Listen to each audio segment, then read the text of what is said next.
నమస్కారం, నేను doctor Ajay Pandey. Health awareness video ప్రోగ్రాంలో మీ అందరికీ స్వాగతం. పోయిన వీడియో ప్రోగ్రాంలో మనము thyroid hormone, thyroid gland and thyroid hormone various ఆర్గన్స్కి ఎలా ప్రమోట్ చేస్తుందో దాని వివరాలు తెలుసుకుందాము. ఈరోజు హైపోథైరాయిడిజంకి సంబంధించి కొన్ని వివరాలు తెలుసుకోవడానికి ప్రయత్నిస్తాము. హైపోథైరాయిడిజం అనగా మన శరీరంలో లో థైరాయిడ్ హార్మోన్స్ అంటే లో T3 అండ్ T4 అన్నమాట. హైపో అంటే తక్కువ అని అర్థము, హైపర్ అంటే ఎక్కువ అని అర్థము. అయితే హైపోథైరాయిడిజం ముఖ్య రూపంగా 3 కేటగిరీస్లో చేశారండి. ప్రాథమిక కేటగిరీని ప్రైమరీ హైపోథైరాయిడిజం అన్నారు.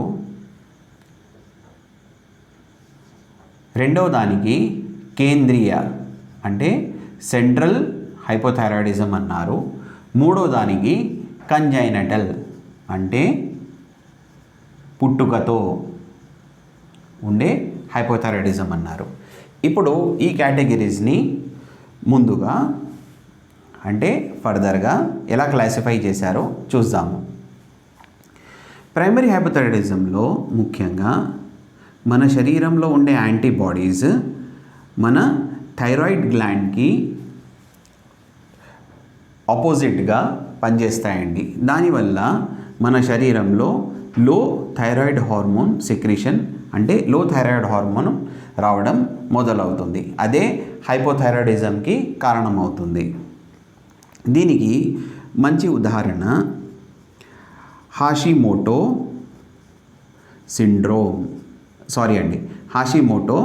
థైరాయిడైటిస్.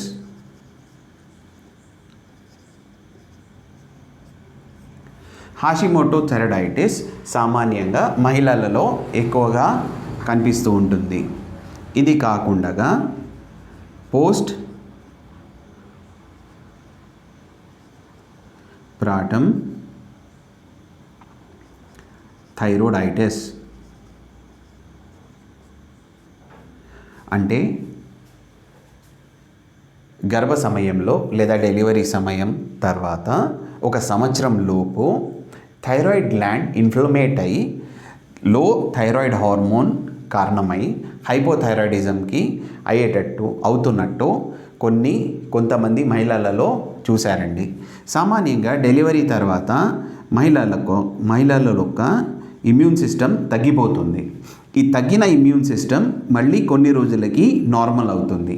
ఈ నార్మల్ అవుతున్నప్పుడు ఆ సమయంలో కొన్ని యాంటీబాడీస్ మన శరీరం ఒక థైరాయిడ్ గ్లాండ్కి ఎగెయిన్స్ట్గా పనిచేస్తాయి, అంటే విపరీతంగా పనిచేస్తాయి. అవి మన శరీరంలో థైరాయిడ్ హార్మోన్ని తక్కువ సిక్రీట్ అయ్యేటట్టు కారణమవుతాయి. అదే హైపోథైరాయిడిజంకి కారణమవుతుంది. ఇది కాకుండా మన శరీరంలో కొన్ని యాంటీబాడీస్ ఉంటాయండి. దాని పేరు IgG4 ఎగ్జాంపుల్. ఈ యాంటీబాడీ ఏం చేస్తుందంటే మన థైరాయిడ్ గ్లాండ్కి ఉండే టిష్యూస్ని ఫైబర్ టిష్యూస్తో మార్చేస్తుందండి.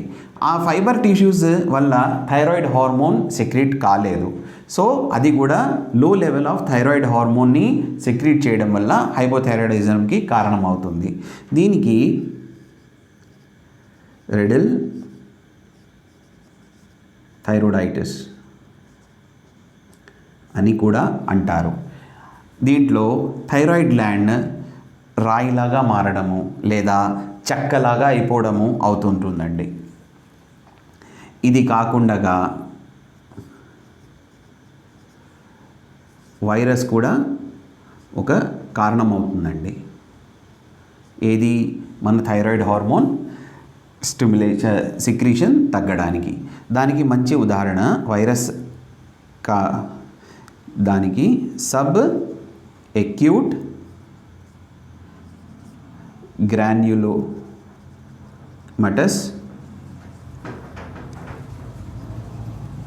థైరాయిడైటిస్ అంటారండి. దీనికి SGT అని కూడా పిలుస్తారండి. ఇది సామాన్యంగా వైరల్ ఇన్ఫెక్షన్ ద్వారా వచ్చి థైరాయిడ్ గ్లాండ్ ఇన్ఫ్లమేట్ అయ్యి థైరాయిడ్ హార్మోన్ సిక్రీట్ చేయడం తగ్గిపోతుంది. అదే హైపోథైరాయిడిజంకి కారణమవుతుంది. ఇది కాకుండా డ్రగ్స్ అండి, మనం తీసుకునే కొన్ని డ్రగ్స్ వల్ల కూడా థైరాయిడ్ హార్మోన్ సెక్రేషన్ తగ్గడానికి అవకాశం ఉంటుంది. ఆ డ్రగ్స్ ఎలాంటివంటే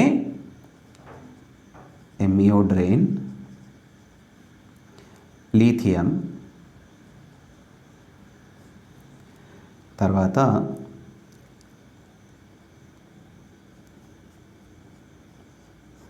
I-131. ఎమియోడ్రైన్ అన్నది యాంటీ ఎరిథమెటిక్ డ్రగ్ అండి, ఇది లైఫ్ సేవింగ్ డ్రగ్. లిథియం అన్నది బైపోలార్ డిసార్డర్స్లో ఎక్కువగా వాడుతూ ఉంటారు. I-131 అన్నది అయోడిన్ 131 అండి. ఇది సామాన్యంగా థైరాయిడ్కి సంబంధించిన డయాగ్నోసిస్కి కానీ లేదా థైరాయిడ్ గ్లాండ్కి సంబంధించిన క్యాన్సర్ ట్రీట్మెంట్కి కానీ వాడుతూ ఉంటారు. ఇవి కాకుండా అయోడిన్ కూడా మన థైరాయిడ్ హార్మోన్ లో సిక్రీట్ అవ్వడానికి ఒక కారణం అండి. ఒకవేళ మన శరీరంలో అయోడిన్ లెవెల్స్ గనక తక్కువ ఉంటే థైరాయిడ్ హార్మోన్ సెక్రేషన్ కూడా తగ్గిపోతుంటుంది. ఇవి కొన్ని ప్రాథమిక కారణాలు. ఇప్పుడు కేంద్రీయ కారణాల గురించి తెలుసుకుందాం. కేంద్రీయ క్లాసిఫికేషన్. సామాన్యంగా మన హైపోథాలమస్లో థైరోట్రోపిన్ హార్మోన్ సిక్రీట్ అవుతుంది. అది తీసుకెళ్ళి మన యాంటీరియర్ పిట్యూటరీలో తర్వాత అది థైరాయిడ్ స్టిమ్యులేటింగ్ హార్మోన్ అవుతుంది. దాని తర్వాత అదే మన థైరాయిడ్ గ్లాండ్లో థైరాయిడ్ హార్మోన్ అవుతుంది. ఒకవేళ అనేక కారణాల వల్ల లేదా ఏదైనా కారణం వల్ల మన హైపోథాలమస్ పనిచేయడం తగ్గిపోతే అది మన థైరోట్రోపిన్ హార్మోన్ సెక్రీషన్ని తగ్గిస్తుంది. అది దానివల్ల anterior pituitary thyroid stimulating హార్మోన్ని secrete చేయడం తగ్గించేస్తుంది. అదే థైరాయిడ్ హార్మోన్ తర్వాత ఫర్దర్గా థైరాయిడ్ హార్మోన్ సెక్రీషన్ కూడా తగ్గిపోతుంది. దీనివల్ల హైపోథైరాయిడిజం వచ్చే అవకాశం ఉంటుంది. హైపోథాలమస్ కారణాలు ఎలా ఉంటాయంటే ట్రోమాటిక్ బ్రెయిన్ ఇంజురీస్ అండి. Traumatic brain injuries may be the most reason where this can take place. దీని తర్వాత యాంటీరియర్ పిట్యూటరీ.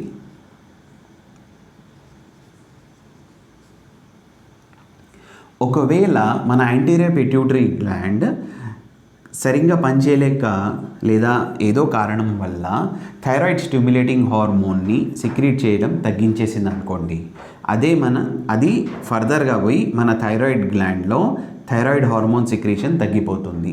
దీనివల్ల హైపోథైరాయిడిజం కూడా వచ్చే అవకాశం ఉంటుంది.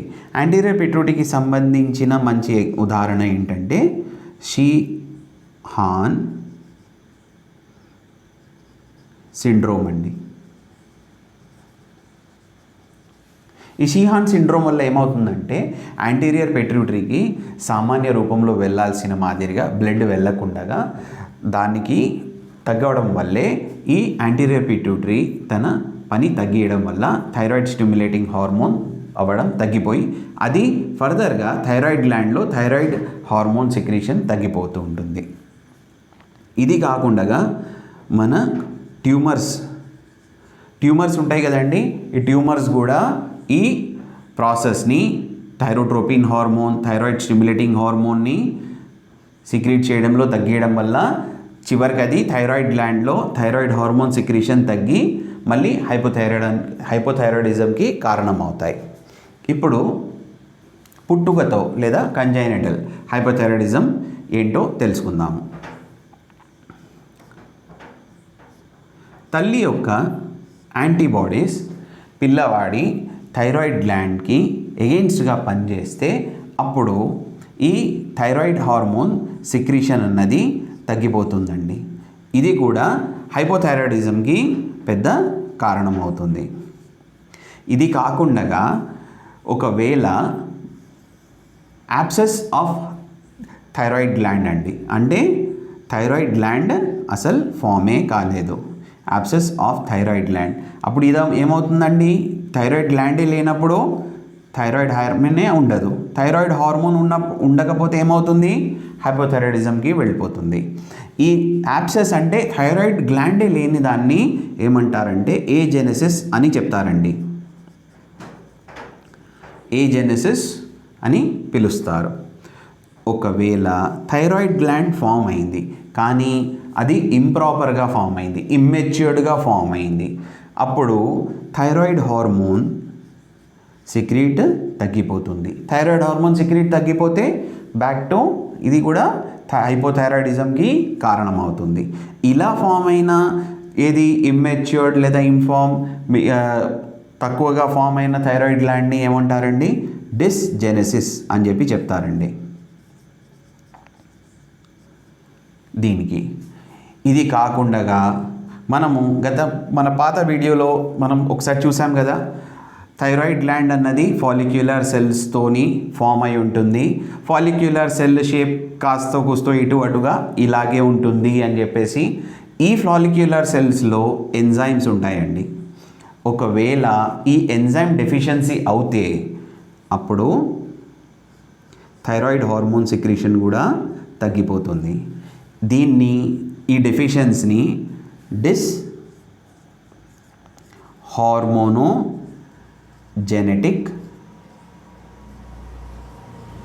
గాయిటర్ అంటారండి. ఇది ఇప్పటివరకు మనం తెలుసుకున్న హైపోథైరాయిడిజం గురించి కొన్ని వివరాలు. మరింత వివరాలతో థైరాయిడిజంకి సంబంధించిన మరింత వివరాలతో మనం వచ్చే వీడియోలో కలుసుకుందాం. నమస్కారం.